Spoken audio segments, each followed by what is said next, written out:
president headed. And when he set the course for the health care bill to be passed, then that was, to me, that looked like it was all out war, especially with the Tea Party conservatives and from the left, the far left, that are starting to question this whole Obama. Because the idea that, if you look at some of the documentaries we talk about the health care bill, do you really know who Obama is? We thought Obama was this, but when it came down to it, Obama was just a regular politician that was making this deal for the Democratic Party. And that's questionable. Does he understand how to be an executive? And when you look at all the different talk shows, who are political shows, they say this guy, Obama, is very uncomfortable. He can make a great speech, but that's about it. One of the things is that he did get with the Republican Party. He got, what's the guy named for it? He kept the Secretary of Defense and Robert Gates. He pulled out from Bush. And the idea was, is there anything different from Bush and Obama, even in the foreign policy? I want to hear what Ed has to say as far as these numbers about the direction of the country that's going the wrong direction. I don't really think the numbers. I mean, even if they're consistent, it doesn't mean they're going to be consistent from 7 July to the election. Doesn't mean that at all. At the end of the day, these numbers are from polls. There's somewhere, anywhere from 100 to 1,500. The polls, the actual polls themselves. First of all, there are so many. And secondly, the numbers are so minute. It's ridiculous. Well, the numbers I got was from Real Clear Politics, and they have they average them out. They combine all polls of polls. Yeah, the polls of polls. Yeah, there's polls of polls. So, right. So, but the idea that I would offer is that at this time in one's presidency, those are kind of bad numbers. They're kind of worrisome. They're bad numbers, and I know that the Obama administration is worried about them. Well, maybe we don't worry about them. And I'm quite sure he's worried about it right now. But at the end of the day, I think we're all right to say that the numbers that matter are the ones that come in November. You could start a war. You could just start a war now. Start a war in Iran. Wagging dog. He talked about it all along. Let's say what it is. He talked about Iran. He talked about Syria. He talked about those places in Asia. Yeah. So but at the end of the day, those are the numbers which some say, looking back, they should or would have expected them to be much higher 2 years ago. Yeah. When there was this euphoria with him being elected, and so I think they're only as significant as the day. If it continues all the way through November, that means you have a problem. Piggybacking on what Darryl was saying, people were going to sleep when the election was over. Quite honestly, me personally, I went to sleep once Mr. Obama got to 215. Because nobody's going to California. It was 215 and 55, I believe that's 270. That's what he needed to win. Yeah, I thought you were talking about after the election. Well, He was. Well, one of the things is that, you thought the numbers went up after you killed Osama bin Laden. They did a little bit. Yeah, they did, but it went. Yeah, but it wasn't this great number, where you got like 10 to 15% of the jump, where half the whole country like, okay, wow, you killed Osama bin Laden, and we're all going to support you now. You're this historic president. George Bush couldn't get Osama bin Laden. Now, I got Osama bin Laden. So Bush said he wasn't important. Yeah, he wasn't important. That Osama bin Laden was not important. We don't need to get him. It's whatever. That's what he said in that show. Yeah, but I'll make one more question because we're running late on time-wise. One more question to go around. Obama recently stopped deportation. This is the issue about immigration. And here. It kind of touches on economics. It's different, but Obama stopped deportations and has granted work permits to as many as 800,000 younger illegal immigrants under the age of 30 and without a criminal record. As a matter of fact, under President Obama's proposed DREAM Act, the president wants to provide a path to citizenship for students who enter this country illegally. Do you support requiring illegal immigrants to return to their countries of origin before they're that's a wise course of action? I'm gonna say I'm agnostic on the matter itself, but I know what the politics of the issue is, and for the most part, he's gonna win some people, and some people argue that Obama will probably win a strong Latino contingency because of that. You know, if you think of people who are, let's say, you know, I'm African, right? I'm an African American, Nigerian American. You know, my people can't sneak to a border and come here.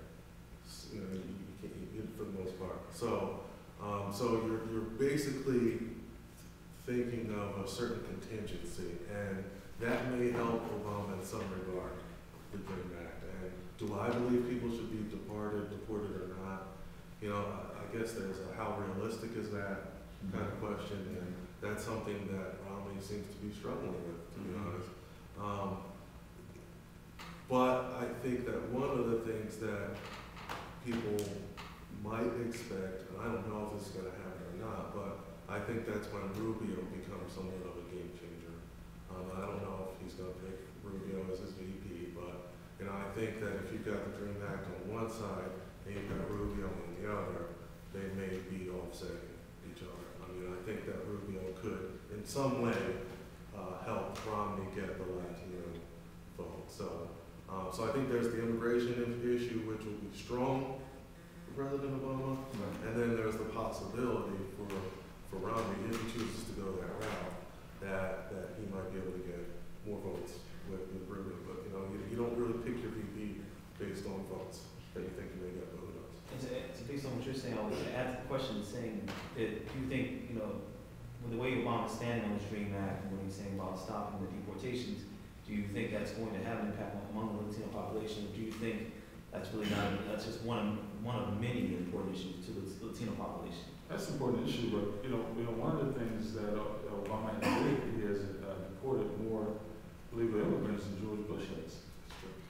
You know, and that was a serious concern from the, you know, the Latino community, and then you have the other different, you know, the speaking from the Mexicans, Guatemalans, you know, they all seem to be, and it's a battle within the community. You know, you got the Hispanics, you have the Mexicans, you have the Guatemalans, and now you have the Asian community are getting to a high level of immigrants that are coming to this country. But one of the things that happen in the cities is they're illegal. And, you know, one of the things I like to talk about is illegal is illegal. You know, and one of the problems is that you see, especially in the African American community, that what they're talking about is that the problems that they see in the jobs that are being taken away from average Americans, and who don't have a college degree, that people graduated from high school and just want a regular job and want to take care of their family, and realize that the illegal immigrants are coming in and taking the jobs from them. And that's a big concern. That's a concern with working, the high school graduate, whether you're black or whether you're white, and you're just trying to find a way to take care of your family if you don't have a degree. And that's a major issue. So, you know, one of the things is that, you know, I support the fact that, you know, we should be deporting more illegal immigrants. That, you know, and people are saying that, you know, because of, you know, the workforce or people won't take these jobs. Well, yeah, they would take these jobs if these companies pay them a decent salary so they can take care of their family. And, you know, the Dream Act is political. It's political, everybody knows that.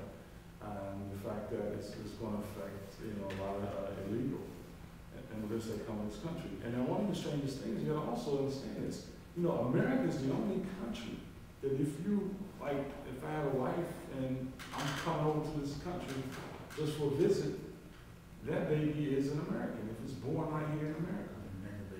Yeah. You can't, if you go to Russia, if you have a baby, you go to China, you go to Canada, you go to any other countries, go to Syria, Iran, whatever. That baby is not a, you know, Iranian. That baby is still American. So I think, so we have to change some of these policies that are happening with the illegal immigration. I mean, it's serious. It's serious. First and foremost, I do support the Dream Act. Second, I think that America is an extremely unique place. It is the only place where the only people who can actually say that they are Americans, in my opinion, are the Native Americans. Those are the true Americans to me. Everyone else is from somewhere else. So I think that by extending this particular effort towards the Hispanic community is political. I do agree with that, but I feel like if you look at the Hispanic community, and